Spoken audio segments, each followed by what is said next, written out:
Quiero dar la bienvenida a todos los amigos, pastores, hermanos que se encuentran en sus respectivos hogares. Este es el programa de Inspire Us, Inspiring and Equipping Leaders. Inspíranos. Y es una iniciativa para lograr justamente que el Espíritu Santo sea quien empiece a manejar a esta nación que necesita dirección y necesita la presencia de Dios más que nunca. Quiero dar la bienvenida a nuestra hermana Eunice el día de hoy. Ella, Eunice Zárate, nos estará acompañando. Pero darles antes una propia reseña de lo que es Inspire Us. Inspire Us es un emprendimiento de donde está justamente Franz, que nos ayuda mucho para poder hacer esto. Él ha sido inspirado por el Señor para poder lograr este programa, que ya estamos bastante tiempo, lo hemos estado participando desde la parte de educación, mi persona, quien en este momento me presento. Soy el pastor Oscar Muñoz. Tengo el grato placer de reemplazar por un tiempo a Franz en esta entrevista tan hermosa que vamos a tener. Y pues justamente Inspire está tratando de hacer lo que el Señor va a hacer dentro de poco y lo que ha hecho. Dios eterno siempre ha estado presente y siempre lo estará, y nos va mostrando cada vez más lo que está haciendo en el país. Inspire Us tiene una visión, y esta visión está marcada en comenzar con la verdad, con la libertad y con naciones redimidas a través del uso de estos principios, por cuanto nosotros sabemos, de acuerdo a Juan 8:32, vemos naciones redimidas y libres en base a lo que el Señor está haciendo. Y quiero decir claramente que a partir de eso, en base a la verdad que está en Cristo Jesús, es que el Evangelio realmente va a fructificar y va a comenzar a impactar a todas las naciones a través del país. Buscamos continuamente fructificar, multiplicar y gobernar nuestra herencia. Génesis 1:27-30. Somos parte de un plan del Señor que lo tiene ya desde la eternidad, y generación tras generación estamos marcando un rumbo a un comportamiento de las naciones que doblen sus rodillas ante la verdad. Por eso el fructificar y multiplicar, como está escrito en Génesis 1:27, nos da la posibilidad de empezar a que la iglesia ocupe su lugar en la historia de la humanidad. Y a esto quiero puntualizar con más precisión lo que es la historia providencial de Bolivia. Historia providencial de Bolivia, que a lo largo del tiempo hemos visto un avivamiento. Ese es los temas que vamos a tocar en estas sesiones de jueves.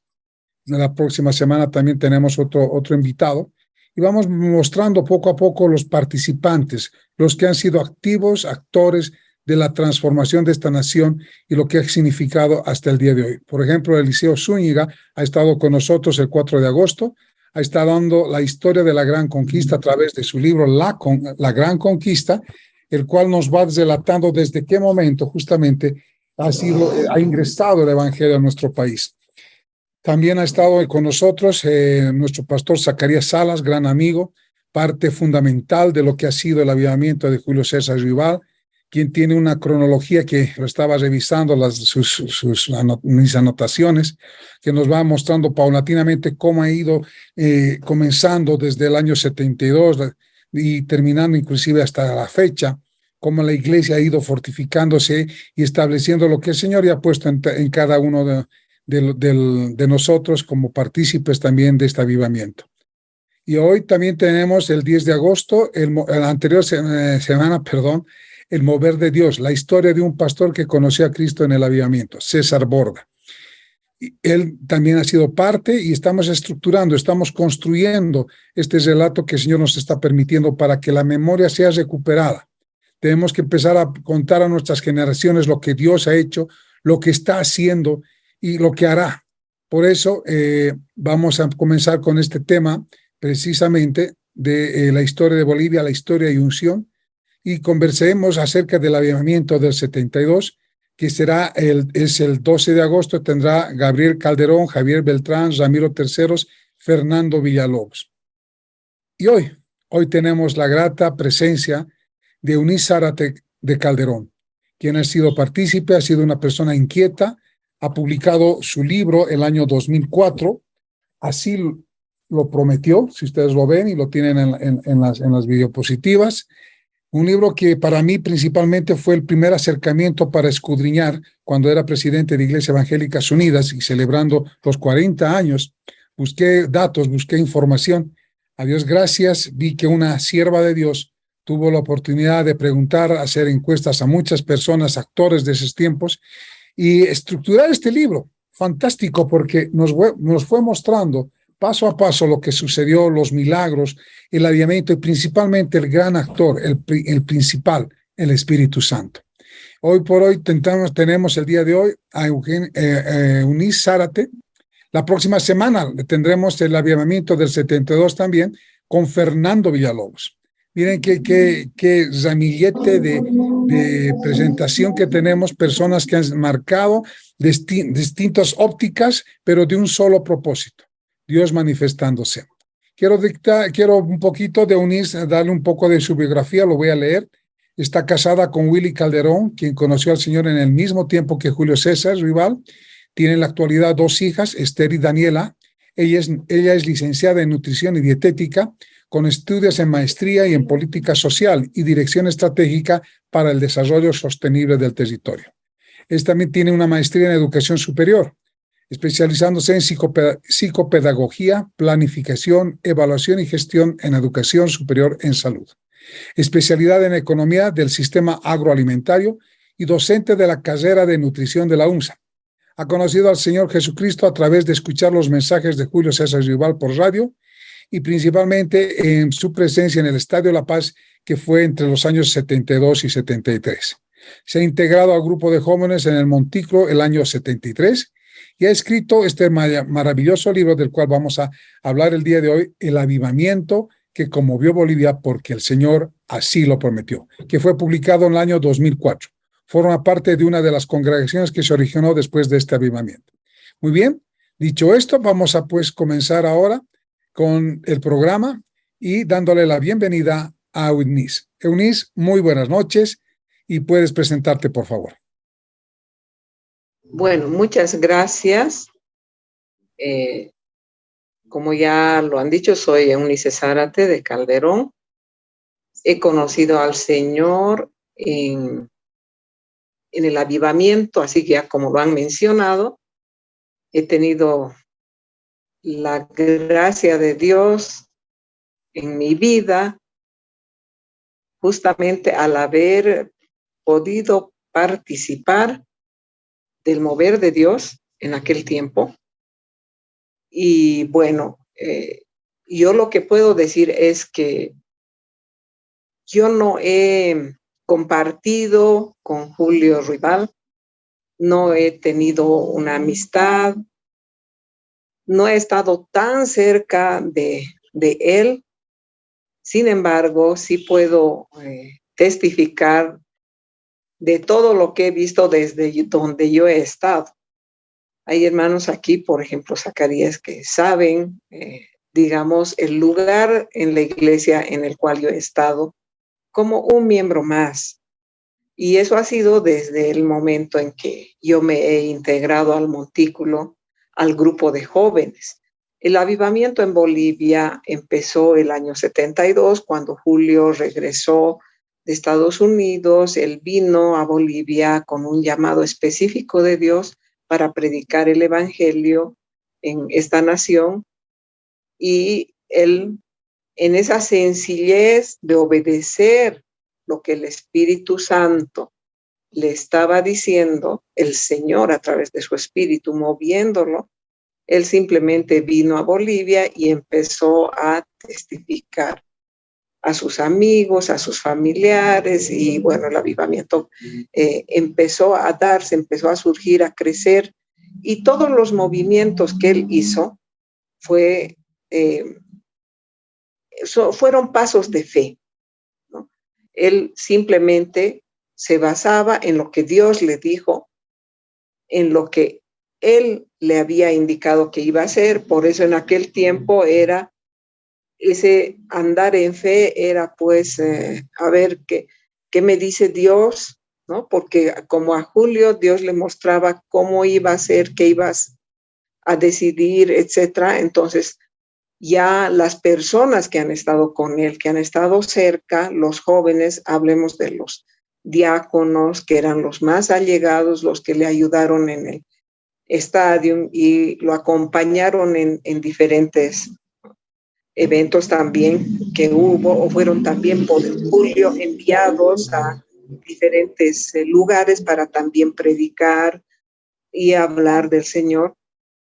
Entonces, todos ellos y los jóvenes que estaban además en el grupo más grande, pues querían imitar también a Julio, ¿no? Porque él tenía una fe, era una fe, como la palabra dice, ¿no? No fingida, auténtica y muy franca. O sea, lo que él hacía era de una forma natural, pero también basado en lo que Dios, en el creer en Dios, en el Señor, en el cual él ya había creído y se había empezado a mover así.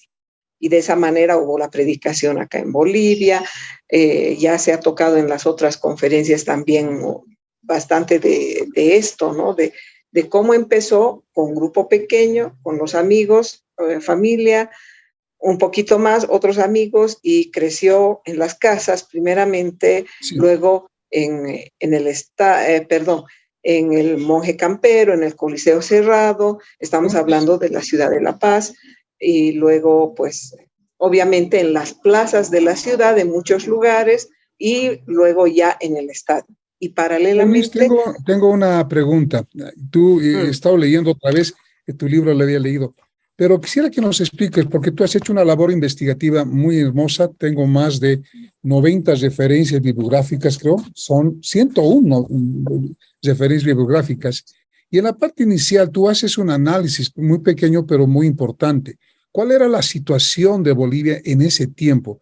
Porque hablamos de Julio César Rival, pero había un ambiente previo. La iglesia tampoco estaba, digamos, muy muerta, llamándolo de alguna manera, ni dormida. Entonces, ¿cuál era la situación previa a este avivamiento del año 72 y a la llegada de Julio César Rival? Bueno, yo lo que tengo que decir es que en aquel tiempo, obviamente, todos éramos jóvenes, éramos adolescentes, ¿no? Fíjense el rango de edad entre 10, 12, 14, 17, 18, 20, 22, 24. Por ahí iba la juventud que había creído en el Señor. Entonces, como juventud y como, bueno, digamos, pobladores de este país, como ciudadanos de esta nación, posiblemente no muy, bueno, en el caso mío, en aquel momento, no muy interesada en la política, ¿no? Pero sí había una situación y era que había algún problema económico y un tipo de inflación, ¿no? Entonces, algún tipo de conflicto. Yo en ese tiempo no puedo recordar a cabalidad la magnitud de aquellos eventos, ¿no? Sin embargo, justamente vino el avivamiento, vino el mover de Dios en Bolivia, empezó en La Paz y fue algo que conmocionó a tal punto que pues la gente lo que hacía era hablar de lo que estaba pasando. Dice que hay un curandero, dice que es uno que sana, que hace milagros, dice que es así, o sea, empezó el boca en boca, o sea, ahí no era de que haremos la publicidad, pagaremos prensa para que nos den a conocer lo que estamos haciendo, nada. La gente en la calle, en la peluquería, en la familia, todos eran dice qué. ¿Y por qué? Porque eso pues ya había explosionado el avivamiento a la manera de Dios. Había empezado y pues la gente empezó a difundir, ¿no? No fue como ahora que ya tenemos las redes sociales y pasamos por los diferentes, ¿no? medios, internet, para la gente de este tiempo, jóvenes de este tiempo, no van a entender que no había pues internet, ¿no? No había cable, ¿no? Lo único que había era radio, televisión, ¿no? Entonces, el mover de Dios trascendió a lo que había, a los medios existentes en la época, y Dios se encargó de que la gente se entere y qué está pasando. Había una expectativa, ¿no? Entonces, obviamente, muchos decían, claro, viene Ruibal y pues debe ser un agente de la CIA, decían, ¿no? Debe ser un anticristo. O sea, de todo decían, ¿no? O sea, pero interesaba el hecho de que se sabía que estaba sanando, habían milagros y esas cosas, y pues una avidez de escuchar qué pasa, dónde, por qué avidez, porque en la prensa estaban, o sea, participó la prensa, obviamente porque ellos van en busca de las noticias. Entonces, pasaron cosas y la prensa lo que quería era saber. Entonces lo buscaban a él, buscaron información y de esa manera que las entrevistas, los periódicos, etcétera, ¿no? Entonces, he ahí la forma de moverse de Dios de una forma sencilla. En ese tiempo Julio tenía una fe muy sencilla de lo que Dios le decía. Él simplemente creía y se movía en ese sentido. Y cuando Dios le dijo, bueno, lo haré a mi manera. Y realmente cuando empezó la cosa a salir de esa manera, era pues la manera de Dios y era el Espíritu de Dios obrando, moviéndose en medio de esta nación, no con fuerza humana, no con la mano humana, la planificación humana, ¿no? O sea, el saber humano, el conocimiento, bueno, hay que hacer el ABC de la planificación. Si vamos a tener una cruzada, que ahora se llaman, en ese tiempo no se llamaba, o sea, cruzada ni nada, ¿no? Simplemente él tenía el llamado de que iba a predicar a multitudes, ¿no? Y Dios permitió que este movimiento salga fuera de la estructura evangélica. Totalmente, o sea, no formaba parte de esa estructura. Entonces, Dios hizo algo totalmente nuevo, pero fue esto soberanía de Dios, porque dentro de las iglesias evangélicas de aquel tiempo también sabemos de que ha habido gente que ha orado y ha clamado y ha pedido avivamiento, ¿no? Había un grupo, La Caldera, que dice que llamaban en asambleas de Dios, en un grupo de hermanitas, que oraban pidiendo avivamiento al Señor. Y fíjense que el avivamiento sí vino, pero no se circunscribió ahí, ¿no? O sea, Dios lo hizo soberanamente de la manera en que Él quiso, ¿no? No sé si he respondido a la inquietud o... Sí, perfecto, porque realmente tú lo mencionas en tu libro. Hablas de tres hermanas, inclusive que comenzaron La Caldera, y ahí se vio ya que la iglesia estaba preparando. Inclusive habla de un momento dado en que ellos decían, va a haber algo grande. Se estaba esperando esta posición.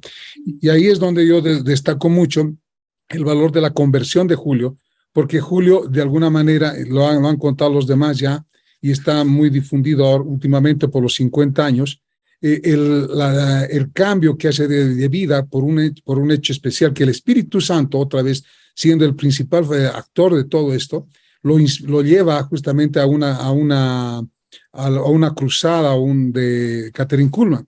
Y de ahí comienza un cambio. Tú los relatas esa parte, cómo había la confusión. Entonces, ¿y qué sucede después con Julio? ¿Qué es lo que va pasando? ¿Cómo lo prepara el Espíritu para venir a Bolivia? Bueno, básicamente él ha tenido en los Estados Unidos, ha sido la conversión que él tuvo y el Espíritu empezó a guiarlo en todo lo que él hacía, ¿no? Entonces, prácticamente en lo que se sabe de aquel tiempo es que él no ha tenido una preparación como podemos en este tiempo comprender, ya sea una preparación académica o teológica, no ha tenido ese tipo de preparación. Su preparación, su escuela ha sido el Señor directamente, ha sido el Espíritu Santo, ¿no? Entonces, Pero ¿cómo? ¿Él qué hacía? Él lo que hacía era simplemente buscar a Dios. ¿Y cómo? Orar, leer la palabra y prácticamente estar en una relación hermosa con Dios, como decíamos o se decía, en una nube con el Señor, ¿no? Pese a que estaba en la tierra, ¿no? Entonces, su preparación vino de ahí, no vino de la forma tradicionalmente humana, ¿no? En que, bueno, debemos hacer ciertas cosas. Pero lo que hay que aclarar es que no sé, no sirva para nada la preparación, sino más bien Dios sí permite y concede a los seres humanos también la inteligencia y tener esas capacidades para desempeñarse en diferentes áreas, ¿no? O sea, básicamente no era específicamente, el tema era que Dios no utilizó ese tipo de formación en él, sino simplemente era un vaso de barro dispuesto. Así como la palabra dice, él estaba dispuesto para lo que Dios le mandaba hacer, ¿no? Si Dios le decía, pues te vistes de blanco, pues lo hacía, ¿no? Si vas a ir, pues iba, ¿no? Entonces, era disposición estar conectado con Dios a través de la oración y bueno, leyendo la palabra, porque él, sí. Perdón, hay una parte en tu libro que tú mencionas justamente, dice, Dios mismo, hablando Julio César, dice, Dios mismo comenzó a hablarme y a enseñarme su voz, a enseñarme a distinguir lo que Él era, comenzó a tratar con mi vida, me pidió que le entregara todas las cosas, una vez me dijo claramente, si todo lo que es tuyo es mío, yo puedo disponer de ello, todo lo que es mío es tuyo y tú podrás disponer de ello, y si tú me das todo lo que tienes, yo te doy todo lo que tengo. Tú nunca te preocuparás de nada. Si tienes que viajar, yo te daré los medios. Si tienes que hacer algo, yo te daré los recursos. Ahí vemos una relación muy íntima con el Señor, con el Espíritu Santo de Julio.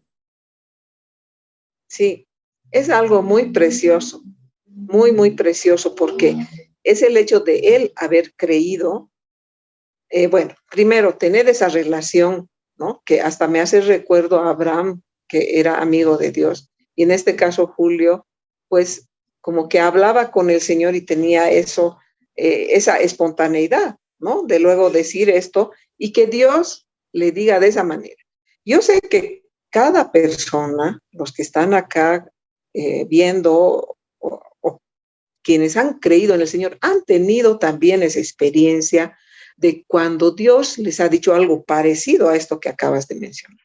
Cuando Dios te dice, a ti no te va a faltar nada, ¿no? Entonces, a Julio le dijo tal y como, bueno, está escrito ahí, pero realmente es que Dios es así, es que Dios nos ama y está interesado en nosotros, o sea, con amor. O sea, es diferente de lo que el humano piensa, ¿no? Los humanos a veces tenemos una cierta manera de estructurar nuestro pensamiento hacia Dios y hacia las personas, ¿no? Pero Dios es Dios. Entonces, nosotros tenemos que creer, bueno, tenemos que aprender a ver a Dios como Él es y como Él quiere que nosotros seamos para con los demás, ¿no? O sea, tener su corazón y tener su mente. Es así porque realmente la predisposición del corazón es lo que el Señor escucha. Y cuando Él empieza a obrar, pues también quiere que nosotros empecemos a escuchar. Y Julio, creo que eso fue fundamental porque ya creo que estaba en los primeros años de medicina y fue tal la convicción que cuando viene aquí a Bolivia, él denuncia continuar su carrera. Sabemos que era de una familia pudiente. Entonces, este cambio se mostró muy fuerte cuando llega a La Paz y va a buscarlo a su padre. Entonces, acá también tenemos que analizar un poco según tu criterio, cuál era la relación con su padre y qué ocasionó justamente una ruptura momentánea en este aspecto entre padre e hijo por haber renunciado a su carrera. Bueno, en realidad, el hecho de predicar el evangelio, de él decidir dejar la carrera y predicar, obviamente ocasionó un problema en la familia, ¿no? La expectativa de que él tenga seguramente un título, la situación era distinta, ¿no? Porque él venía a predicar y a un país donde no había esa apertura que tal vez ya existía en los Estados Unidos posiblemente, ¿no? En nuestro país en aquel tiempo era hasta algo no muy agradable ser llamado evangélico, ¿no? Y tampoco era común y frecuente. Ahora en estos tiempos es tan normal, podríamos decir, que las personas, cualquier persona dice, sí, yo voy a la iglesia, ¿cuál? A esta, a la otra, yo voy a eclesía y así, ¿no? O sea, uno encuentra personas en ese sentido en cualquier lugar, ¿no? Pero antes no era así. Ya estamos hablando entonces de hace casi de 50 años, básicamente, no era así. Entonces era lógico que exista un choque, ¿no? Pero, y obviamente incluso Julio tuvo que dejar su casa. ¿Por qué? Porque no estaba siendo comprendido en ese momento. Y porque él dijo, yo tengo que seguir lo que Dios me ha dicho, ¿no? Otra vez me hace recuerdo a Abraham, ¿no? Cuando Abraham le dijo, deja tu casa y tu parentela, la tierra que te mostraré, ¿no?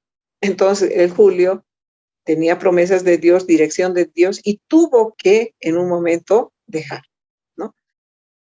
Entonces, la guía del Espíritu, muy importante, ¿no? Entonces, yo creo que muchas de las personas que hemos conocido al Señor durante el avivamiento podemos dar testimonio de las cosas que Dios ha hecho, lo que hemos palpado nosotros, lo que hemos visto, ¿no?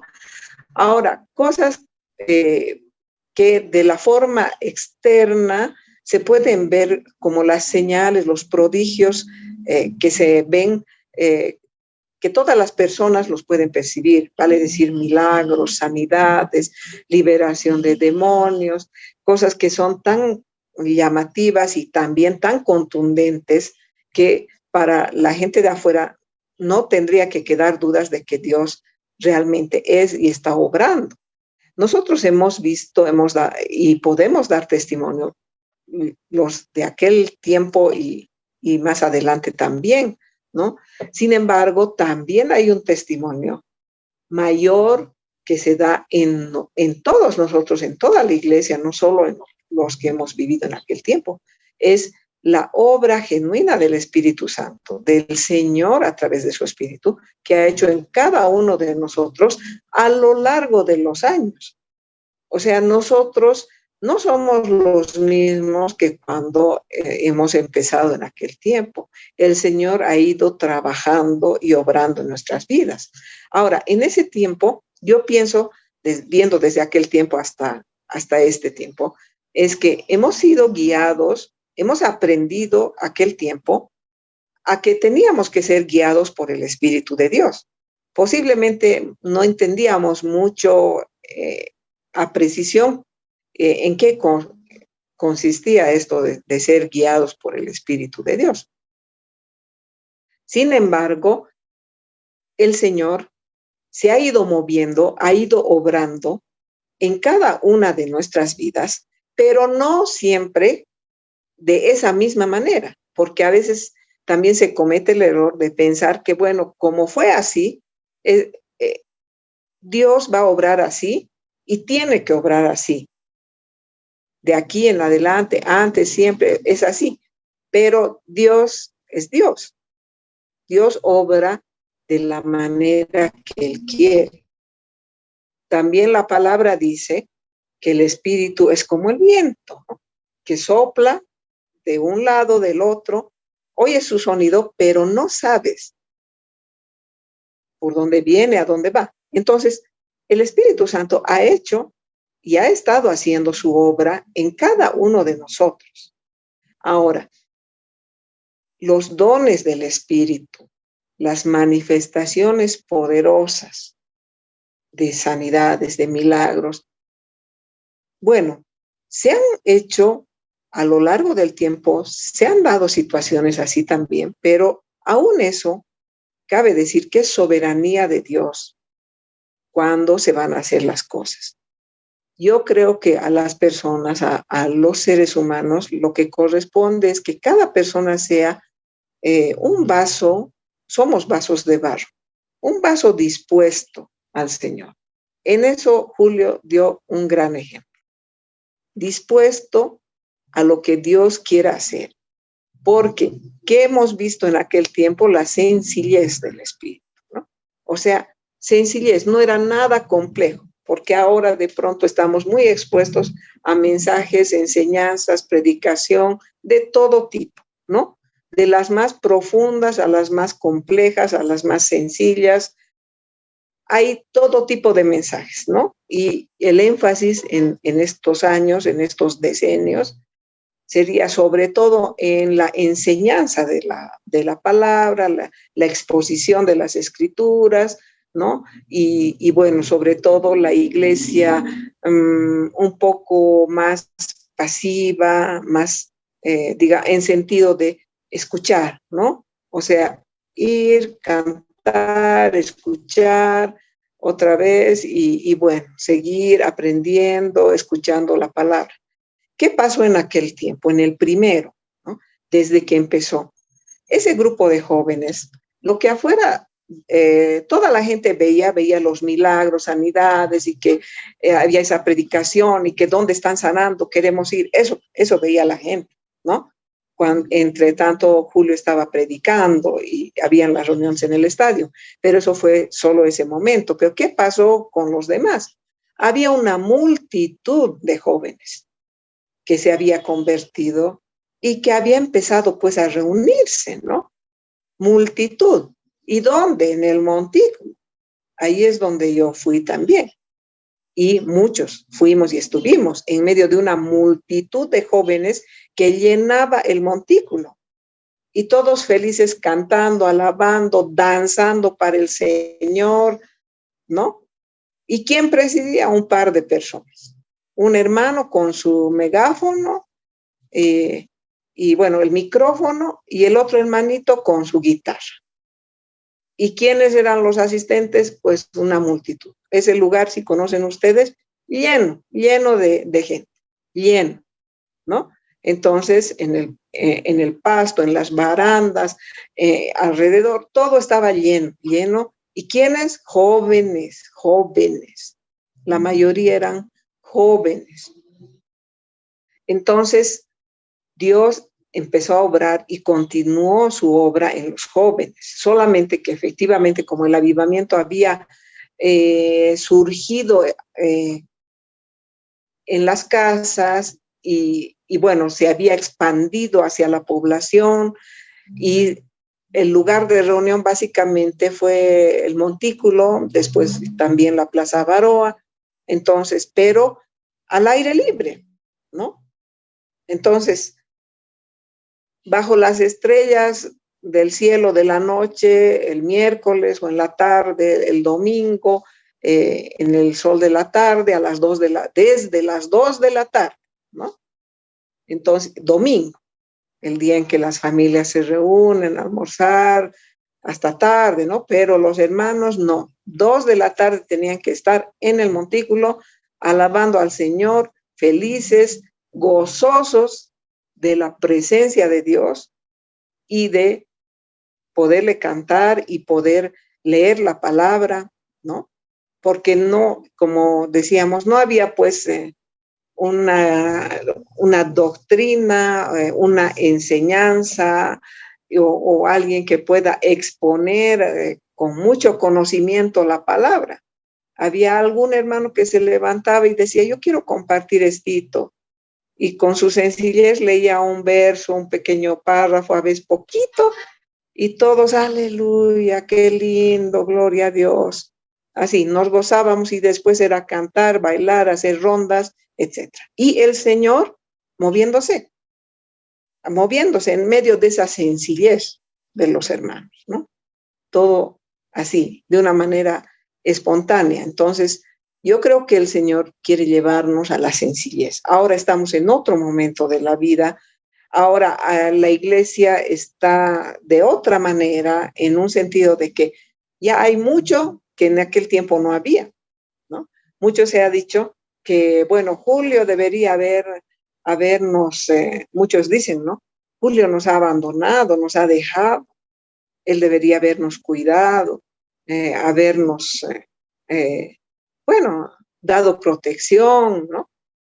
Porque muchos lo consideraban como padre, digamos, ¿no? Porque lógico, él había dado la palabra, ¿no? Y en su momento, sin duda, para todos nosotros, para cada uno, él era una persona muy respetada, ¿no? Muy, muy respetada.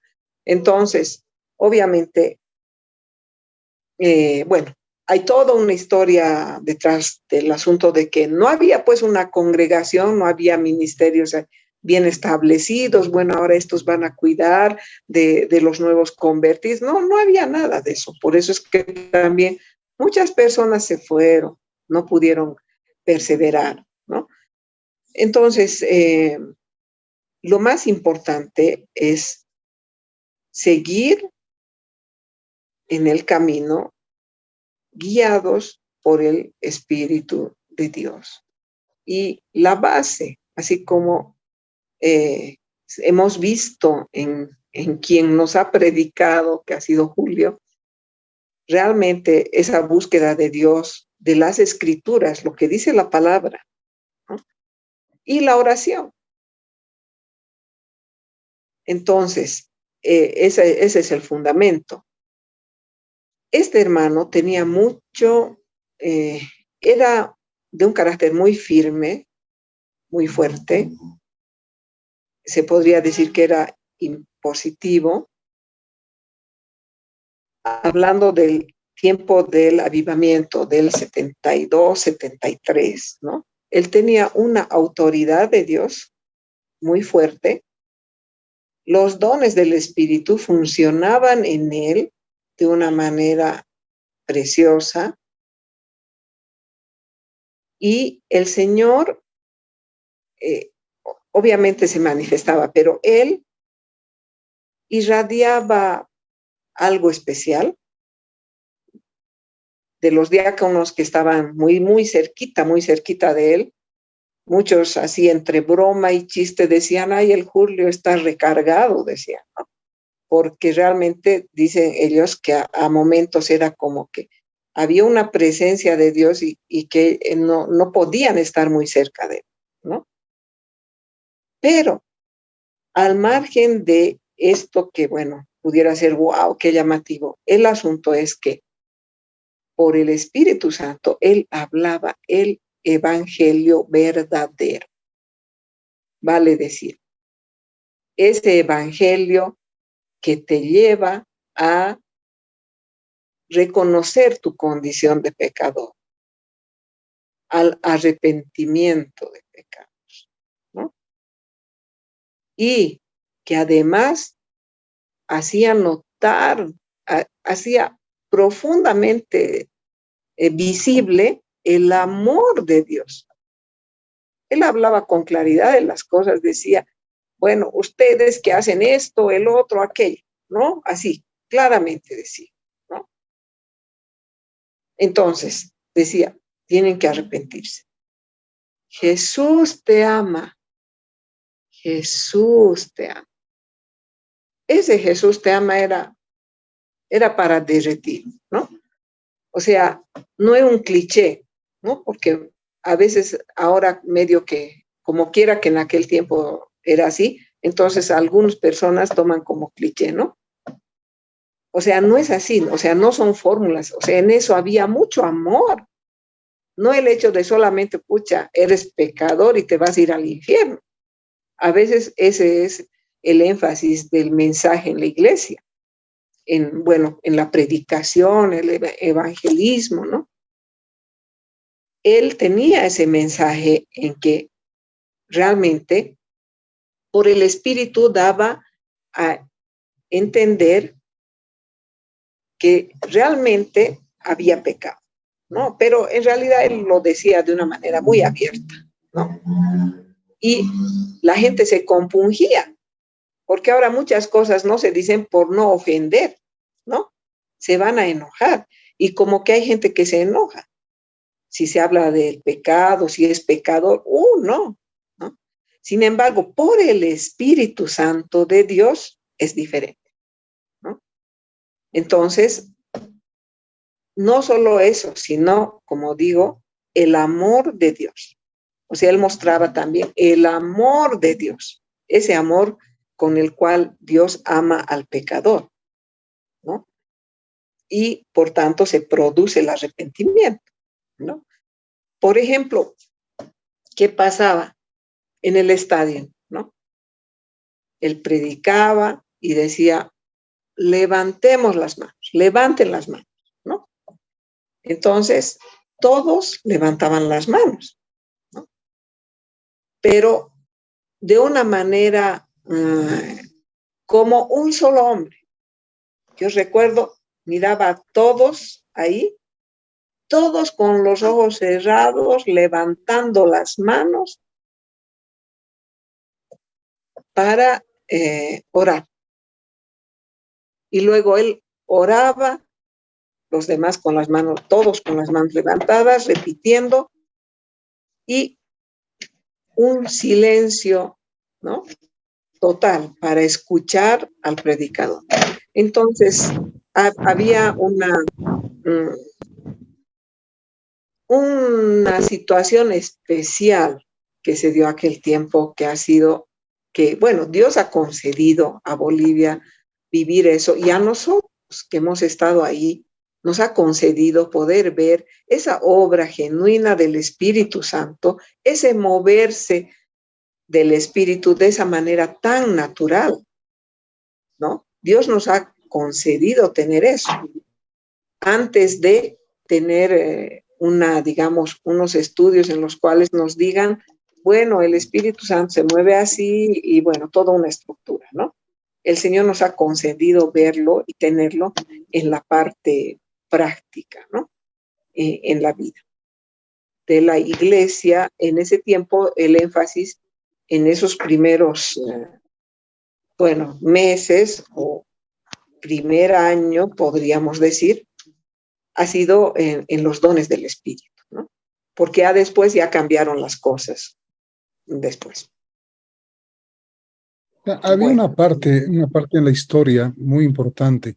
Evidentemente, los primeros pasos se dieron justamente por la participación de jóvenes. Vemos una necesidad de la juventud de ese tiempo de buscar en Julio, digamos, el apoyo que él tenía. Inclusive él, lo leí hace un momento, él hablaba de justamente cómo se había tenido que salir de su casa. Pero a partir de eso, los que lo acogieron fueron sus propios compañeros, sus propios amigos que de la infancia tenía. Ahora, el proceso, veo un proceso de la mano de Dios muy fuerte, porque Dios mismo permite en un momento dado de lo que sucedió una visita de él que hizo al hospital, donde un ministro del presidente, Hugo Banzer, estaba paralítico. Vemos ahí una mano providencial, porque si este accidente no hubiera ocurrido, no hubiera llegado a noticias de la curación del ministro ante el presidente, y el presidente Hugo Banzer Suárez, él mismo lo dice que recibió al Señor. ¿Nos puedes contar ese detalle y dar tu enfoque concerniente a lo que el Señor hace de esos momentos tan sobrenaturales que ocurren y que la juventud necesita poder tener los oídos, los sentidos sensibles para escuchar la voz de Dios y saber cuáles son las decisiones que deben tomar?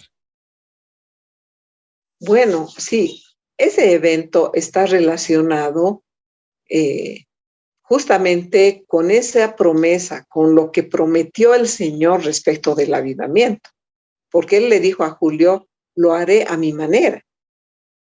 Entonces, ¿cuál había sido la manera del Señor? O sea, no ha sido nada bueno el ABC, ¿no? Y entonces no ha sido así, sino que Julio simplemente seguía predicando, etcétera, reuniéndose con los hermanos de ese tiempo, y ahí entonces le llaman para orar, porque él siempre era ese el tema, ¿no? Que le llamaban para orar a algún lugar, ¿no?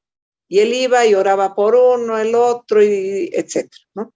Entonces le llamaron para orar en el Hospital Obrero, y ahí fue y oró por esa persona que estaba desahuciada, ¿no? O sea, era un militar que estaba desahuciado, había tenido un accidente y estaba paralizado, ¿no? De la cintura para abajo, ya le habían dicho que no iba a poder caminar nunca más, prácticamente. Entonces ya cuando va Julio con un hermano, va a orar, y ora, pues él no se hace problema, simplemente era así, oraba, ¿no? Oraba hasta con las manos cruzadas, a un lado, al otro, a un hermano, después al otro y el otro, o sea, le faltaban.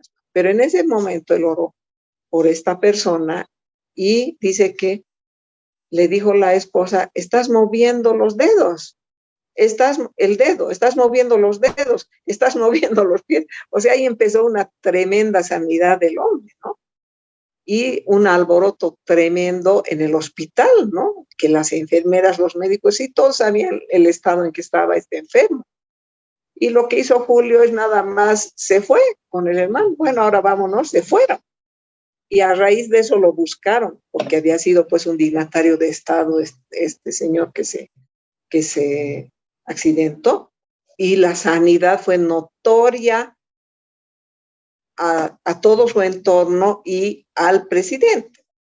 Y de esa manera lo mandó a llamar el presidente y se reunió con él, oró con él, con su esposa, les habló del evangelio, oraron y luego el presidente le dijo, ¿qué quiere que haga por usted? Eso nos recuerda hasta a José, ¿no es cierto? Entonces Julio le dice, para mí nada, pero usted puede hacer por Bolivia. Permita que el evangelio sea predicado en Bolivia. Entonces ahí empezó, ¿no? Y el presidente pues dijo, sí, adelante. A ver, él delegó a quien correspondía para que, bueno, hagan lo que correspondía hacer. Y de esa manera se abrieron pues los estadios, o sea, los lugares de reunión donde él predicó de forma libre y tal y cual lo había prometido el Señor. El Señor ya le había mostrado que él iba a predicar ante grandes multitudes y he ahí, ¿no? Él abrió las puertas y con la prensa el Señor también se encargó. O sea, no tuvieron que pagar nada, ¿no? Entonces, fueron promesas de Dios. Ese así lo prometió, ¿no? Sí, Que evidentemente, en el año 72, lo dices en tu libro, lo escribes, perdón, Julio César va a Estados Unidos y él en su pensamiento, inclusive en una primera instancia decía, vamos a ir a recoger recursos se van a necesitar recursos. Y lo interesante es que llega a Estados Unidos, pues no consigue nada. Vuelve con las manos en los bolsillos, pero vuelve con una ratificación de parte de Dios, porque como lo que tú lo dices, dije, vamos a hacerlo a mi manera, no a la tuya.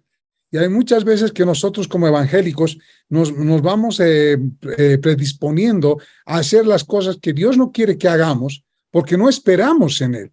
Queremos adelantarnos inclusive. Entonces ahí vemos una mano providencial de Dios que cuando lo traen de vuelta y hay este accidente, donde recupera el ministro su movilidad, eso utiliza para que el presidente lo cite y se abra uno de los avivamientos pues, más grandes que hemos tenido en nuestro país y que nos tiene que enseñar. Vayamos paso a paso. Ahora vayámonos a los eventos, porque se abren los estadios, empieza a aparecer gente y hay un factor importante acá, la prensa. La prensa que en ese tiempo tal vez no tenían los medios que tenían acá, pero tú has tenido la capacidad de recopilar muchos recortes de prensa de la época que nos ha manifestado que va paralelamente al crecimiento y a la convocatoria que empieza a generar. ¿Nos puedes comentar de ese punto y de los estadios que empiezan a llenarse? Bueno, como decíamos, ese proceso en que se expandió la palabra de Dios justamente generó tanta expectativa en la población que ya no podían contenerse en ningún lugar. Decíamos que empezaron en las casas, en una casa, después la otra, después las plazas, luego el monje campero, el coliseo cerrado. Entonces, San Miguel, ¿no? La plaza de San Miguel, la iglesia, ya no se podían contener porque siempre iba gente, más gente de la que se pensaba. O sea, no, en realidad ahí creo que no programaban cuántos iban a ir, simplemente decían hay reunión en tal lugar, ¿no? Si era en una casa, decían hay reunión en tal lugar, va a estar el Julio. Entonces, bueno, iba la gente, ¿no? Pero el asunto es que ya la cosa desbordó. Entonces ya para el momento indicado, ya el Coliseo ya no era suficiente, entonces fue el estadio. Y en el estadio, en aquella época ya Julio y los hermanos que lo acompañaban, ya tenían una oficina en la Galería Luz, ¿no? En el tercer piso. Ahí, bueno, ellos se organizaban, en fin, hasta en alguna ocasión repartieron entradas para el estadio, para organizar, para de alguna manera que esté mejor la cosa, pero no era con la finalidad, digamos, de limitar, sino para organizar. Y ahí es donde hasta hubieron, no sé, destrozos, algo pasó, que fue mucha gente a la galería que se enteraron de que estaban repartiendo las entradas. Y bueno, no, siempre la gente empezó a desbordar por la necesidad, ¿no? Necesidad de saber más, de escuchar, de sanidad, ¿no? Porque mucha gente iba por la sanidad, otras por escuchar la palabra, etcétera, ¿no? Entonces, ¿qué pasaba con el estadio? Que cuando habían las prédicas, las personas iban desde muy temprano, inclusive en la noche anterior iban a reservar, bueno, un lugar para hacer fila y poder ingresar al día siguiente, ¿no? Entonces, ese fue un proceso natural, como decíamos, que iba pues de boca en boca que las personas se informaban. Ahora, paralelamente también habían las sesiones que habían en la radio, ¿no? Él empezó con un programa de radio por un amigo que, bueno, que se había convertido, un hermano, Miguel Rafael, que tenía, dice, un programa ahí, La Esfinge, y bueno, pues él tenía otros temas que hablaba, pero cuando él escuchó el Evangelio y se convirtió, lo llevó a Julio, a su programa, y ahí fue el boom, ¿no? Entonces lo llevó, y bueno, después una siguiente, y después había cadena radial.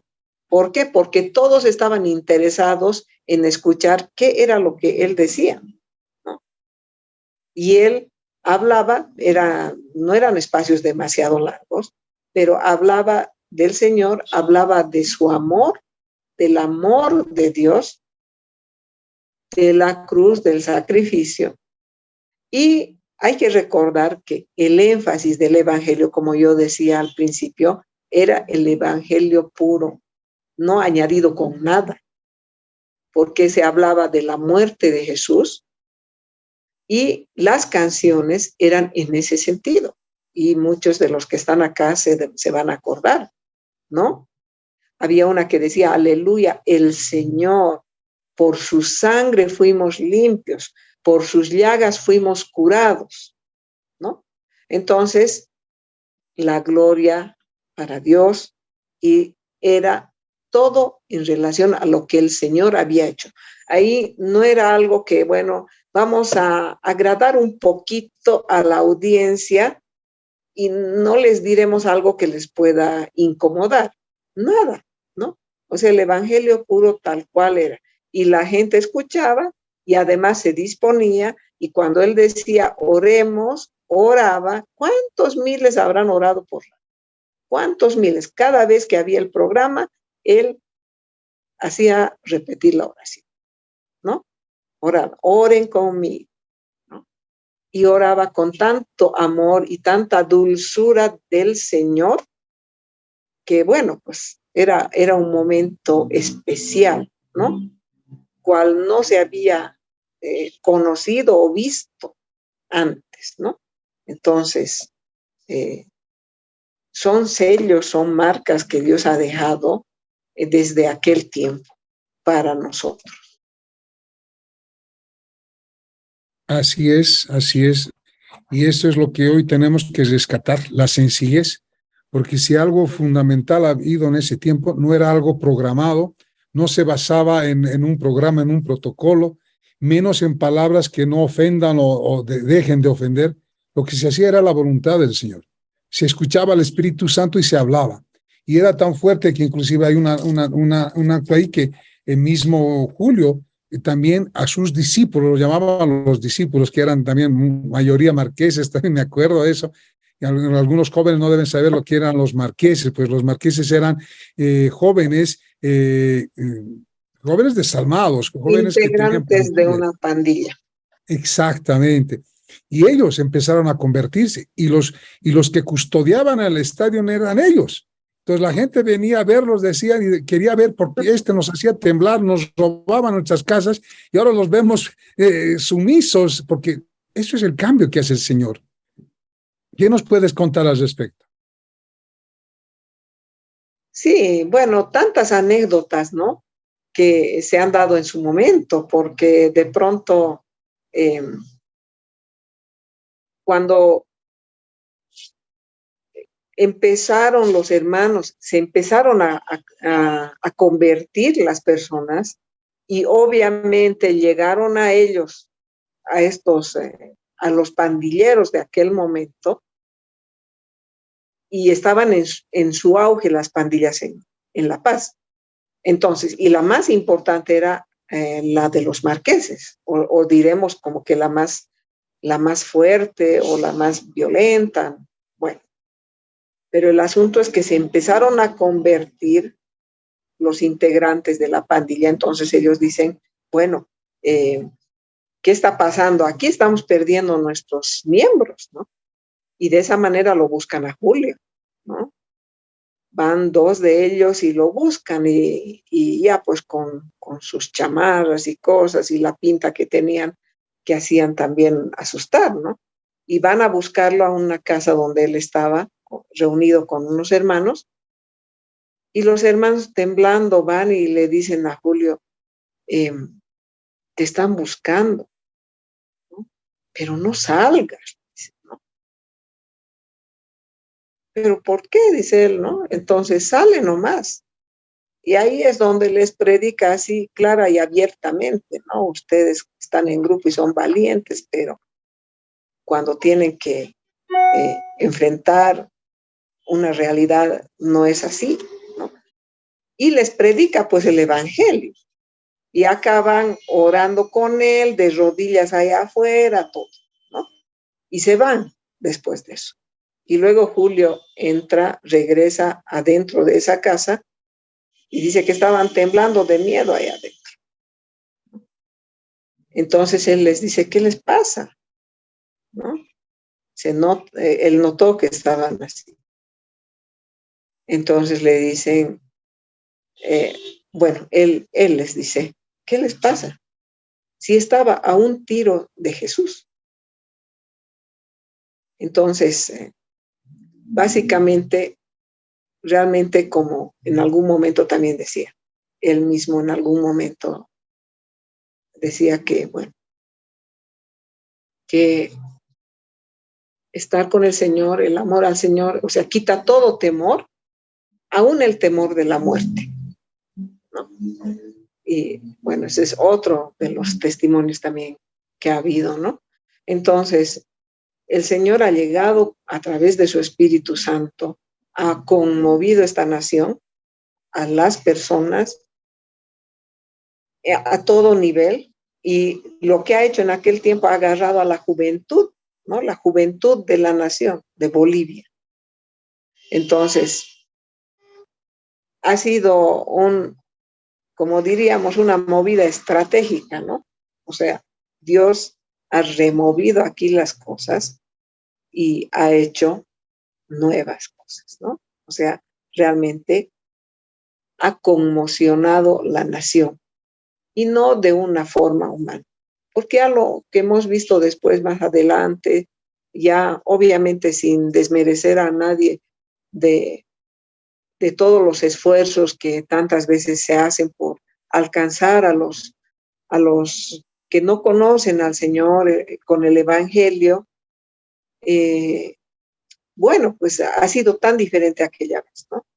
Que Dios se movió por su espíritu. Entonces, nosotros tenemos que ahora buscar que realmente Dios se mueva con su espíritu en nosotros de la manera que Él quiere, dejando de lado nuestras propias estructuras, porque a veces en esas estructuras nuestras está incluso el hecho de que Dios se mueve de esta manera. Y bueno, el espíritu es como el viento, ¿no? Que El bueno, no espíritu, sabemos dónde viene. ni a dónde va, ¿Mm? ni a dónde va. Y el Señor es el que está en control permanente de todo lo que sucede. Y es así que el avivamiento se produce en el estadio de La Paz, 40,000 personas. Luego se va a Cochabamba, se va a Santa Cruz. Y hay un hecho muy importante. Cuando la gente conocedora de los milagros se notició por falsamente de que Julio iba a ir a Portachuelo.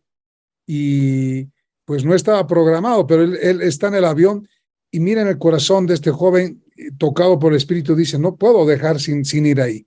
Y el avión va, y el avión va y sobrevuela sobre Portachuelo, sobre ese poblado, la gente está abajo, no puede aterrizar, creo que no sé si había aeropuerto o no, pero él empieza a bendecir desde el avión y la gente desde abajo con pañuelos blancos, o sea, el corazón, y ahí es donde quiero comenzar con preguntas. El corazón de los años 70, 72, de buscar al Señor, es el mismo corazón que hoy tiene, que la gente que no conoce al Señor también está necesitada. ¿Hay la misma necesidad? Bueno, la necesidad yo creo que es la misma. Lo que pasa es que las personas no siempre obran en función de la necesidad que tiene. Vale decir, para dirigirse al Señor, que ha dicho, yo soy la vida, yo soy el camino, la verdad y la vida. Entonces las personas no se dirigen de esa manera, aunque hay la misma necesidad. Ahora, en lo que refiere al evangelio, a la predicación, yo creo que nosotros como iglesia, como personas individualmente también, no siempre esperemos la acción corporativa, ¿no? De decir, bueno, la iglesia en su conjunto, hay los hermanos, hay un ministerio, ellos van a ir a evangelizar, ellos son los encargados, ellos que lo hagan, ¿no? O sea, no, yo creo que nuestra parte no es esa, ¿no? De esperar que sean los otros los que hagan, sino lo que a nosotros nos corresponda hacer a cada quien, pero en el poder del Señor. Porque no es que el espíritu sea jubilado, digamos, ¿no? Porque parece a momentos que para algunas personas es como que, bueno, aquel tiempo ha obrado de esa manera, ha funcionado, y ahora ya no es así, ¿no? Ahora no está, ¿qué está pasando? Ya no está obrando, no es así. El Espíritu de Dios sigue obrando, ¿no? Entonces, a nosotros nos toca, pues, ser guiados, como la palabra dice, guiados por el Espíritu de Dios, ¿no? Y que Él obre para que nosotros también podamos hablar a los demás en el poder del Señor, ¿no? Con su fuerza, con su espíritu, porque no es nuestra obra, es la obra del Señor, ¿no? Nosotros no vamos a ser los que vamos a convencer, es el Señor el que va a convencer de pecado, de justicia, de juicio. Pero hay que aclarar con esto porque a veces decimos, bueno, el Señor va a convencer por su espíritu y nosotros somos a momentos duros, ¿no? O incluso rudos, ¿no? Es decir, bueno, que te tienes que convertir, que eres pecador, etcétera, ¿no? Que te tienes que arrepentir, que los pasos, etcétera, ¿no? O sea, hasta tenemos ya, qué sé yo, ¿no? Estructurado de qué manera tenemos que hablar o qué le tenemos que decir, los pasos para llegar, 1, 2, 3, 4, etcétera, ¿no? Pero aquí el tema es que sea por el Espíritu, ¿no? Porque la palabra dice, en lo que refiere al cristiano, dice, si por el Espíritu hacéis morir las obras de la carne, viviréis, ¿no? Entonces, aquí el tema era que por el Espíritu se estaba logrando alcanzar las vidas de las personas, ¿no? O sea, la obra del Señor en el Espíritu Santo de Dios. Ahora ese Espíritu continúa obrando y continúa moviéndose en nosotros, entre nosotros, pese a todo, pese a nuestras limitaciones, y yo hasta me atrevo a decir pese a nuestras estructuras, pese a que incluso podemos estar dentro de una estructura. Dios se está moviendo, todavía Dios está obrando con poder. No está Acá limitado solo ese tiempo. tengo una pregunta. Dice, ¿el avivamiento del 72 ha terminado? ¿Por qué tenemos que seguir esperando avivamientos? Bueno, ese evento conocido o mencionado como avivamiento, que para Julio Ruibal, años más tarde, no fue en sí un avivamiento, sino un despertar, ha tenido su momento, ¿no? Pero no significa que todo el tiempo es un avivamiento, que toda la vida, todos los meses, todos los años. Dios sabe por qué, en qué momento Dios manda un despertar, tal vez podríamos decir. O sea, Dios lo sabe. Nosotros que estamos caminando por gracia de Dios en el camino, por todos estos años, hemos tenido por gracia de Dios eventos o situaciones en las cuales el Señor nos ha enseñado cómo Él se mueve en el Espíritu en nosotros, cómo nos ha guiado hasta en cosas más sencillas y elementales de la vida, que el Señor te guía para una determinada cosa. Entonces, no es que el Espíritu no está, el Espíritu sí está y sigue obrando.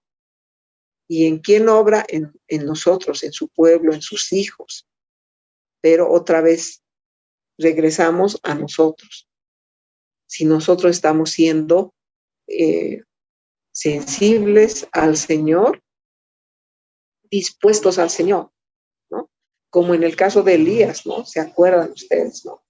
Cuando Elías va y iba, la presencia de Dios iba a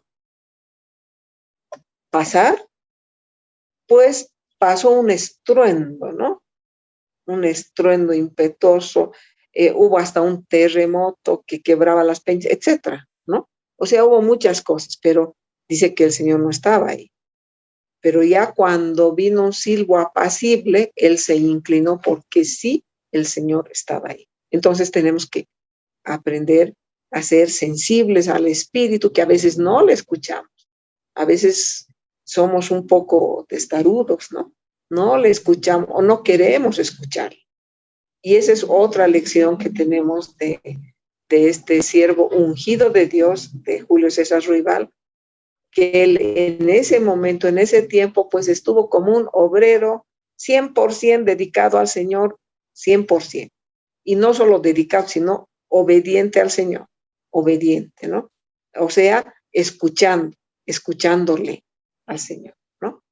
Entonces, no es solamente digamos, lo sobrenatural de lo que el Señor muestra, lo que el Señor te habla, lo que el Señor te dirige. No es solamente eso, sino el Señor también está obrando cuando se edifican nuestras vidas, ¿no? A través de la palabra del Señor, que es algo que también necesitamos sin duda alguna, pero sin dejar lo otro, ¿no? Eunice, en el capítulo 12, tú tocas en tu libro un retorno diferente, el legalismo. ¿A qué se refiere específicamente con respecto a esta etapa del 72, de todo lo que ocurrió? Sí, es un capítulo triste, ¿no? Para quienes hemos vivido y pasado ese tiempo, ¿no? Porque, claro, la expectativa, y también es una lección de Dios, ¿no? Porque, ¿qué quería enseñarnos el Señor? A que no pongamos la confianza en un hombre, en un ser humano, ¿no? Entonces, de una parte eso. Y luego, obviamente, cuando la expectativa era de que sea el Julio de las predicaciones multitudinarias, donde el Señor se manifestaba, obraba, y donde él, bueno, tenía esa unción del Señor, esa llenura en la cual él tenía mucha, bueno, los dones se manifestaban, etcétera. Entonces él viene ya con una estructura, ¿no? Porque él había conocido ese esas personas ahí en Colombia y esa iglesia, y quedó asombrado de que las cosas se hagan de una manera tan linda, tan ordenada, tan organizada. Entonces, él estaba muy impactado por las personas que había conocido, y estas personas, claro, tenían esas normas, ¿no? O sea, las mujeres, el cabello recogido, falda larga, no tenían que pintarse, los varones, cabello corto, sin barba, tenían que estar vestidos de una manera muy formal, vale decir, mucho mejor que si era terno, y las mujeres no tenían que ser, digamos, en su manera de vestir, no debían hacerlo de forma inapropiada, en fin. Entonces ya vinieron con ciertas reglas, ¿no? O sea, él ya vino, y bueno, hubo todo un proceso que aconteció después, pero la idea es que no vino de la forma que hizo la primera vez, no fue de esa manera. Entonces, ahí se instituyó básicamente otro tipo de acción en la iglesia, ¿no? De forma de realizarse las cosas en la iglesia. O sea, lugar cerrado, bueno, salón, en el edificio Cosmos alquilaron un local en un piso donde había espacio, donde había asientos. Entonces ahí nosotros, que siempre habíamos estado en la calle, en las plazas, sentados en las gradas de la Plaza Baroa o en el pasto, en el montículo, entonces ahora ya teníamos que, bueno, ir a un lugar así, ¿no? Y bueno, nada sería eso, sino que se restringió la asistencia a hermanos que no estaban de acuerdo en adoptar esos aspectos, ¿no? Entonces esa fue una diferencia, y bueno, un retorno que fue diferente, que ha involucrado muchas otras cosas doctrinales más que se dieron a partir de ese momento, ¿no?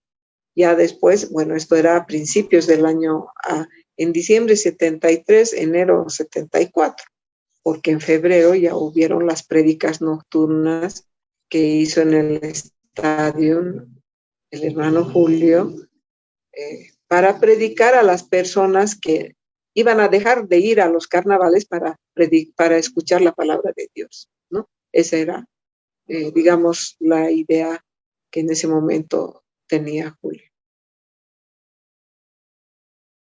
Hay algo muy importante que se saca justamente lo que tú acabas de decir, o sea, había un choque de ese inicio natural, inocente, pero muy obediente a la voz del Espíritu, a establecer estructuras que después lastimaron mucho a los propios miembros del grupo del rival, que en un momento empezaron a separarse y a irse. Pero hay algo que también tenemos que darnos cuenta. Comenzó algo, que bien lo dice Julio después, años después, cuando dice, no fue un avivamiento, como tú lo dijiste también, se sembró.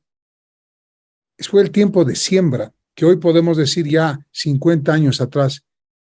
Esa siembra ha dado frutos, y vemos también con muchas iglesias. La primera iglesia que se formó fue Eclesia, organizada justamente por Julio César, y hoy es Eclesia Bolivia.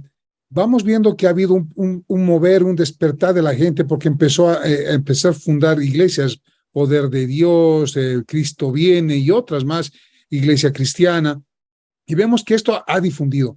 ¿Cuál es tu análisis en el año 2022, 50 años después de este avivamiento? ¿Dónde crees que se encamina la iglesia y cuál es la principal dificultad que pueda tener? Me parece que la iglesia necesita volver a la sencillez del Espíritu Santo, a la dependencia de Dios como el que es el creador de todas las cosas, que ya lo sabemos, el dador de todas las cosas, y el que también da el Espíritu. Él es dueño de todas las cosas. Entonces tenemos que volvernos a Dios. En este tiempo, en estos años han pasado muchas cosas. Es una historia muy larga. Efectivamente han habido congregaciones que se puede decir que han salido de ese avivamiento o digamos como fruto de ese tiempo, pero yo creo que trasciende a mucho más lo que Dios ha hecho en las vidas de las personas, ¿no? Entonces, básicamente, si nosotros queremos que Dios obre, bueno, es algo bueno querer esto, pero realmente debemos tomar en cuenta la soberanía de Dios. Dios es soberano y lo va a hacer. Dios tiene un plan, un propósito para la humanidad. Y eso está también en la palabra de Dios, está claramente escrito, ¿no? Entonces, como iglesia tenemos que volvernos al Señor y buscarle más y dejar las estructuras que nos han... Yo en lo que he visto a lo largo de los años es que esas estructuras nos han ido quitando la libertad del espíritu, nos han ido aprisionando de alguna o de muchas maneras, quitando, ¿no? Vale decir, ahora yo ya sé, ahora yo ya puedo, ahora yo ya he estudiado, ya he hecho estos cursos y tanto, y me han dado mi certificado, voy a hacer este otro y voy a tener otro, y así, ¿no? O sea, vale decir, sustituyendo la obra de Dios. No estoy diciendo que no, bueno, que no estudie, no haga, ¿no? Puede hacerlo, pero no si sustituir la obra de Dios. No sé si se comprende la diferencia, ¿no? O sea, el hecho es de depender del Señor. Jesús dijo, separados de mí, nada podéis hacer. Y yo creo que cada uno de nosotros tiene experiencia en ese aspecto también, en que realmente el cristiano depende del Señor, de Jesús, de estar unidos como el pámpano a la vid para dar fruto, ¿no? Y el Señor decía, separados de mí, nada podéis hacer. Entonces, obviamente la iglesia hace cosas, ¿no? Hace eventos, hace tantas cosas, ¿no? Pero, bueno, los frutos Dios los sabe, Dios los sabe. No vamos a desmerecer nada porque sabemos que hay personas que han trabajado con todo su corazón, ¿no? Pero yo creo que lo que Dios quiere es que nos volvamos a esa sencillez del espíritu, a creerle de manera sencilla como niños, ¿no? A creerle como le hemos creído en aquel tiempo, como el hermano que nos ha predicado, pues le creyó teniendo 19 años, ¿no? Le creyó e hizo, Dios hizo las obras a través de él, ¿no? Bueno, he visto que creo que hay personas que quieren preguntar algo, Oscar. Sí, precisamente está el pastor Zacarías Salas, que nos ha puesto un comunicado. ¿Qué es lo que se perdió para apagar o alejarnos del avivamiento? ¿Y qué es la expresión de esos pecados cristianos? ¿Cuáles son los pecados cristianos que se cometieron? Yo creo que no sé si son pecados cristianos o considerados así, pero parte del legalismo ha sido lo que ha dañado, digamos, en un momento, ¿no? La dispersión que después los hermanos de Julio César, los discípulos de Julio César empezaron a crecer. ¿Tú qué opinas de ese punto? Bueno, hay una cosa que es importante que han debido también ustedes escuchar, porque han hablado también en las anteriores, es que cuando los jóvenes quedaron aquí, hablé de las multitudes en el montículo, multitud de jóvenes cantando, adorando al Señor, orando, etc. Y que llegó el profeta, un profeta, un hermano mayor, que dijo que iba a cesar este moverse del espíritu, iba a cesar por el orgullo, porque se habían enaltecido, enorgullecido. Entonces, ese es un punto. Y creo que el ser humano tiende mucho a eso, a gloriarse, ¿no? Como la palabra dice, ¿no? A enorgullecerse y decir, oh, yo. Entonces, lamentablemente, aquel tiempo los jóvenes, todos neófitos, ¿no? O sea, no se podía decir que alguno sabía más, sino todo era enseñado por el Espíritu del Señor. Ahora, unos podían o no tener más madurez que otros, poder estar avanzando más que otros, ¿no? Pero ese punto era crítico, ha sido crítico, y yo creo que hasta nuestros días lo es, ¿no? El hecho de que una persona se puede enorgullecer, ¿no? Y ahí está opacando, queriendo opacar la obra de Dios. La obra es de Dios. Este mismo Julio decía, ustedes, decía, ¿no? En todas sus sencillas, no han venido a ver a Julio, han venido a ver al Señor, a escuchar al Señor, ¿sí? ¿No? O sea, el mismo Julio, el ungido de Dios, ¿no? Eso tenemos que pensar y tomen muy en cuenta, que él ha sido el ungido de Dios. Él mismo no se atribuía nada de lo cual él estaba siendo utilizado. Entonces, ese es un error, ¿no? El hecho de atribuirse la gloria de Dios a otra persona, a un ser humano, ¿no? Entonces, ¿en qué hemos fallado? Digamos los jóvenes, pues, aquel tiempo, según la palabra profética que se ve también, tiene orgullo que ha habido, ¿no? Ahora, bueno, en realidad, los pecados cristianos, bueno, en realidad yo creo que Dios está trabajando hasta el día de hoy, desde aquel tiempo y hasta hoy, hasta nuestros días, bueno, pues, en hacernos libres, ¿no? En que realmente despertemos, como dice la palabra, ¿no? Despertemos a su semejanza, ¿no? Y llegue el día en que estemos delante de Él a su semejanza. ¿Y eso qué significa? Un trato permanente. Ninguno de nosotros puede decir, aún con toda modestia, oh, yo ya estoy, ¿no? O tal vez alguno dirá, se atreverá a decir, no, yo no me atrevería, ¿no? Yo ya estoy, yo ya estoy, ¿no? Quizá el apóstol Pablo sí lo dijo, ¿no? Él ya sabía cuándo ya se iba, bueno, ya más o menos el tiempo en el que ya iba a partir. Otra pregunta. Entonces, Sí, perdón. Tienes toda la razón en la parte del orgullo. Hay una parte importante que Julio dice, bueno, tengo entendido también en tu libro, que regresó en el 74, después de un viaje que hizo por Colombia, e instruyó a todos sus discípulos que hicieran pancartas. Y las pancartas debían decir, en julio vuelve Julio. ya. Pero eso no fue el 74. Ya. Si no me equivoco, eso tiene que haber sido el 75, 76, ¿no? En una de las que, porque él ya empezó a radicar en Colombia y llegaba, creo, una vez al año, algo así, ¿no? Pero mantenía un contacto permanente con el liderazgo que estaba ya surgiendo en Eclesia. Él mandaba cassettes para edificación de este liderazgo, etcétera.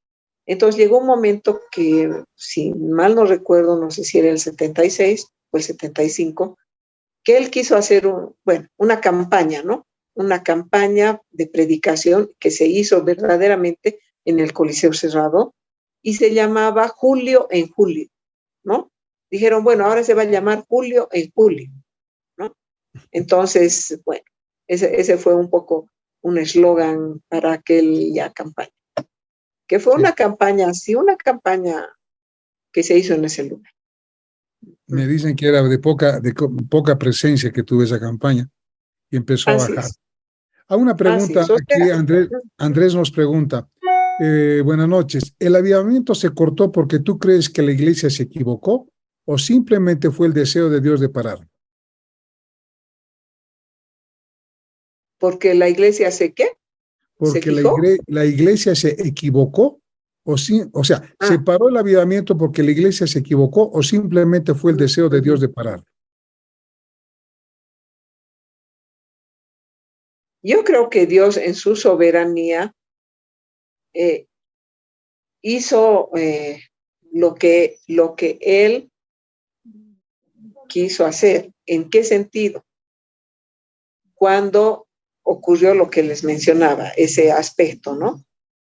Del orgullo y de que eso se iba para palabra profética.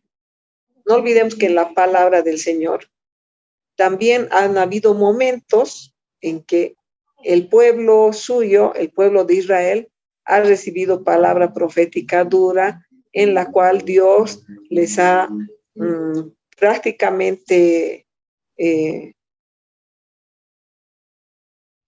ha cambiado, digamos, como diríamos, les ha dado, bueno, en el Antiguo Testamento hablando, un castigo o cosas así, ¿no? ¿Por qué? ¿Por qué? Porque se habían apartado de los caminos del Señor. Esa era la razón. Y en este caso, pues, lo propio, ¿no? O sea, el hecho de no buscarle al Señor y de un poco de distorsionarse, ahí ha estado también el problema, ¿no? O sea, la iglesia como tal, bueno, la iglesia está conformada por todas las personas, ¿no?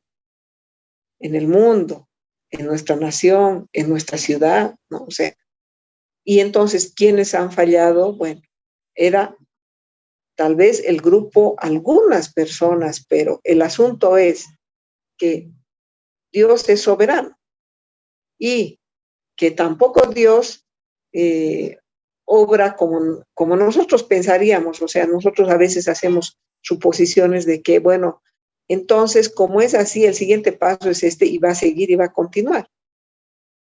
Y como que también eso esperaban muchos de Julio, ¿no? Que continúe con la predicación, con el evangelismo y todo eso.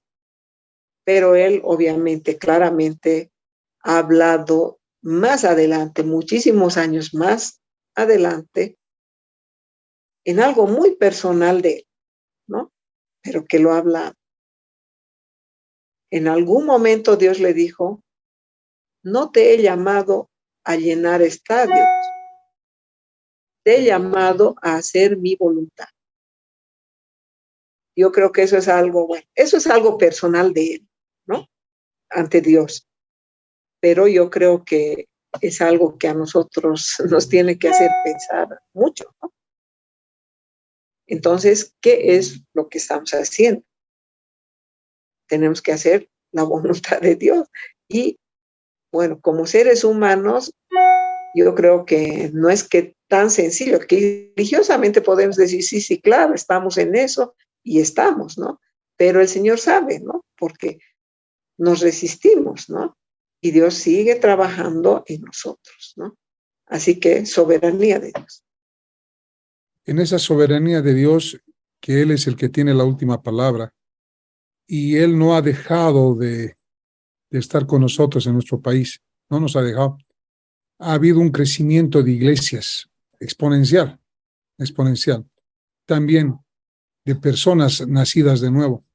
¿Cuál es tu mensaje a la iglesia de hoy, del 2022, con referencia a qué hemos ganado experiencia, hemos ganado avivamiento?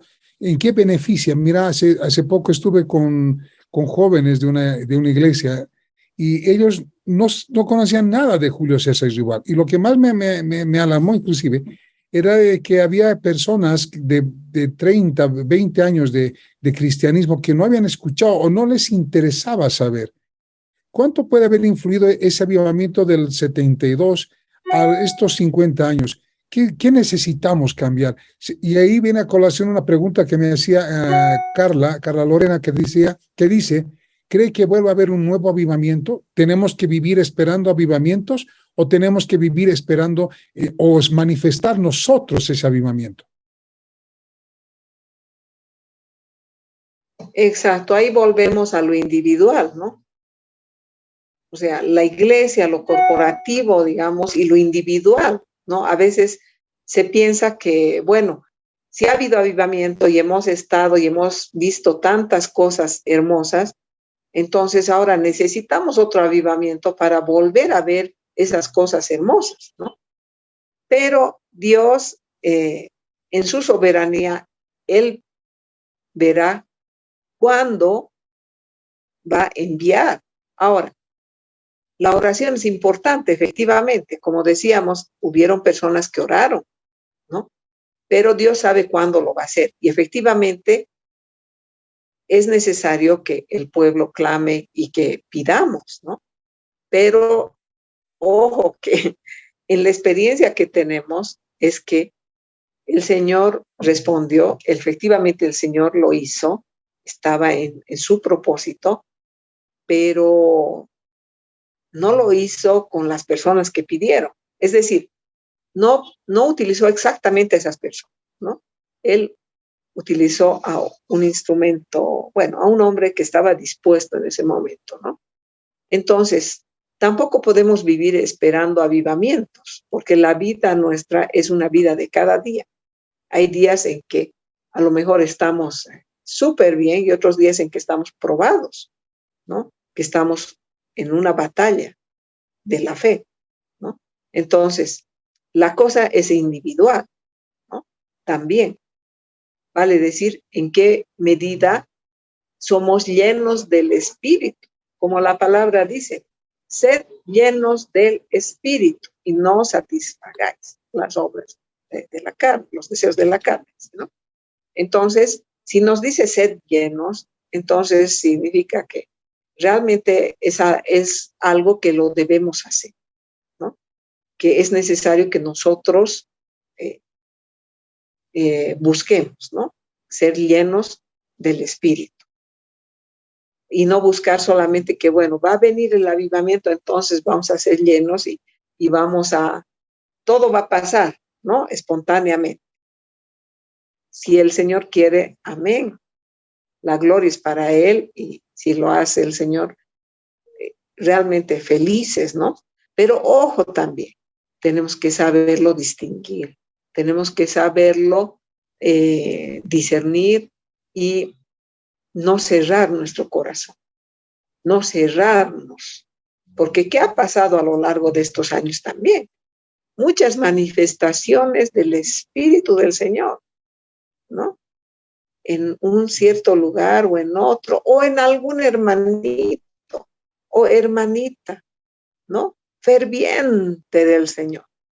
Y claro, como los demás más serios en la estructura, todo, a ver, ya se te va a pasar, ya se te va a pasar. ¿Cómo podemos decir eso? ¿Cómo? Sin embargo, ahí, ¿no? Entonces, el Señor está obrando, sigue obrando, pero a veces nosotros estamos un poquito distantes afuera, estamos a un costadito o pensamos que estamos y que el otro es el que está medio desfasándose de la estructura, ¿no? Yo recuerdo lamentablemente una experiencia un poco triste, ¿no? Que en una reunión al empezar esa reunión virtual había oración, ¿no? O sea, dicen, van a orar 3 personas, después va a empezar a compartirse la palabra, o sea, había una organización, un orden, ¿no? Entonces, bueno, me piden que yo ore también y que, que tenía, creo que, unos minutos, entre 3 o 5 creo era máximo, o 4.5, algo así. Entonces yo empiezo a orar cuando me toca y de pronto el Espíritu me lleva a orar más, ¿no? A orar más, ¿no? O sea, me extendí y ya me habían estado pues llamando para decirme ya era hora, yo ya tenía que acabar mi oración porque ya era hora. ¿Se dan cuenta a lo que hemos llegado en la estructura? A limitar al Espíritu de Dios. Antes teníamos la reunión sin límite. Yo les digo, los de ese tiempo se acuerdan, sin límite. Les hablaba de los domingos, en la tarde, en el montículo, así, a cielo abierto, 2 de la tarde. ¿Y hasta qué hora eran las reuniones ahí? Como hasta las 6, ¿no? Tranquilamente, ¿no? Y no deseando irse todavía, queriendo todavía estar más tiempo, ¿no? Reuniones así, extensas. O sea, no había límite, no, ya me tengo que ir. No, la reunión tiene que acabar a tal hora. No, es que el programa, no, es que tenemos que ir a almorzar o qué sé yo, ¿no? O hay que ir a dormir, ¿no? Entonces, hemos limitado al espíritu, ¿no? Y estamos en eso. O sea, no le estamos dejando fluir. Tampoco quiero decir que todas las veces es todo así, ¿no? Pero en ese tiempo, si el Señor se movía, si haría esas cosas, era justamente pues ese disfrutar de buscar a Dios, de estar con Él, de compartir con los hermanos, pero no compartir un té ni estar charlando y riendo, ¿no? Ay, sí, tal cosa. No, era estar alabando al Señor, leyendo la palabra, alabando, orando, alabando, así. No era reunirse a tomar té, bueno, ya acabó el tiempo de alabanza y ahora compartiremos, ¿no? Era el énfasis, era Él, el Señor. Entonces, eso hemos perdido y eso no tenemos que perder. En realidad, si lo hemos perdido porque hemos entrado en una estructura que nos limita, entonces Dios nos dé la gracia para que volvamos a la libertad del Espíritu. Volvamos a que el Espíritu fluya libremente, cuando tiene que fluir, que un programa no lo corte, ¿no? Si el Espíritu fluye, que fluya. Para su gloria, es para Él, es para el Señor, no es para nosotros, porque las reuniones parece que ya se convirtieron para nosotros. O sea, ya en algún momento ya dejaron de ser para Él, sino para nosotros, ¿no? O sea, nosotros tenemos que cumplir nuestro formato, ¿no? El formato del ABC, empezamos la oración, después la alabanza, a ver cuántas canciones van a hacer, luego la prédica, luego al final otra oración, ¿no? Y luego hay casos en que se quiere fluir en el espíritu, fluir en la oración, así, ya no hay. Bueno, los que quieren y pueden, los que desean se pueden quedar, ¿no? Al final. Entonces la reunión es para nosotros, no es para el Señor, ¿no? Es así, O sea, en realidad debería ser para Él y Él nos da a nosotros, ¿no? Pero en realidad nosotros vamos a cumplir. Bueno, eso es algo que ha cambiado. Amén. Es verdad, Julio mismo lo menciona en una entrevista, que ya en los últimos años, en los 70, 80 inclusive, él estaba muy enfocado, pero el inicio de todo el avivamiento comenzó con la oración. Él oraba y ayunaba permanentemente. Y eso fue lo que la relación con Dios que se acrecentó tan fuerte, que fue sensible a su voz y supo obedecer. Cuando entraron estructuras, evidentemente cambió. Pero sabemos que todas las cosas, los que aman al Señor, todas las cosas nos vienen para bien. Entonces, yo creo que el Señor ha permitido todo esto y va a haber un cambio en nuestra nación. Porque también aparte, veamos cuándo empieza la gente a orar, cuando hay persecución, cuando hay problemas. Entonces uno empieza a buscar al Señor.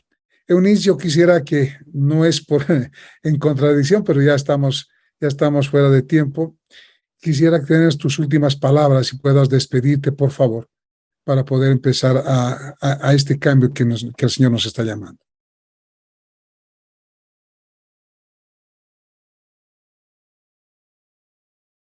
Tu micrófono, por favor. Pasado, bueno, ya. Mi mayor anhelo es que realmente todos nosotros, cada uno de nosotros en la iglesia, nos volvamos de corazón al Señor. Ni siquiera pensemos que, bueno, tiene una determinada forma el espíritu, el moverse del espíritu, ¿no? Sino dejar fluir al espíritu. Es como cuando aprendemos a orar de una forma natural al Señor, ¿no? Por lo menos nosotros hemos aprendido así, le hemos conocido y hemos empezado a hablar con el Señor. Entonces, ese es mi deseo y mi oración, de que volvamos a la sencillez del Espíritu Santo, porque Él así va a orar en la iglesia, en todos nosotros, y que dejemos nuestras estructuras, ¿no? Sean estructuras mentales, ahí empieza la cosa, ¿no? De cómo debería ser todo. Dejemos esas estructuras y dejémosle fluir al Señor. Si tenemos que orar y darle lugar al Señor, le demos ese lugar que le corresponde al Señor, ¿no? Y dejemos nuestra estructura, porque a veces prevalece, primero es la estructura antes que el Señor. Entonces, esa sería mi reflexión. Volvámonos al Señor de todo corazón, buscando ser llenos del Espíritu Santo. Él es el que obra, es su atribución, es su poder. Él es. O sea, no es que somos nosotros. Si tiene a bien utilizarnos a alguno de nosotros, es Él el que nos utiliza y la gloria es para Él. Pero si nosotros queremos esa plenitud de vida en Cristo, entonces busquemos ser llenos del Espíritu Santo. Y algo, bueno, tenemos un ejemplo que, bueno, hace muchos años ya no está en esta tierra, ¿no ve? El tiempo ese en que Ruibal buscó al Señor con toda su alma, con todo su corazón, y además pudo expresar el amor de Dios. Entonces, no es solamente lo rígido, sino también el amor de Dios. Ojalá podamos. Dios nos ayude, nos dé la gracia. La gracia viene del Señor. Sea Él con nosotros. Amén. Amén. Gracias, Eunice. Dios bendiga tu vida, y sigue escribiendo. No sé más qué libros hayas hecho. Sigue escribiendo porque realmente has inspirado. Has inspirado esta noche. Tu libro es una inspiración.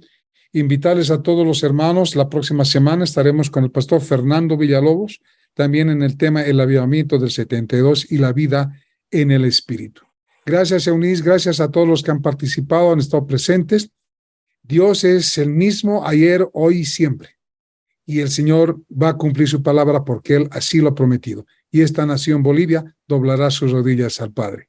Gracias. Muy buenas noches. Gracias. Buenas noches.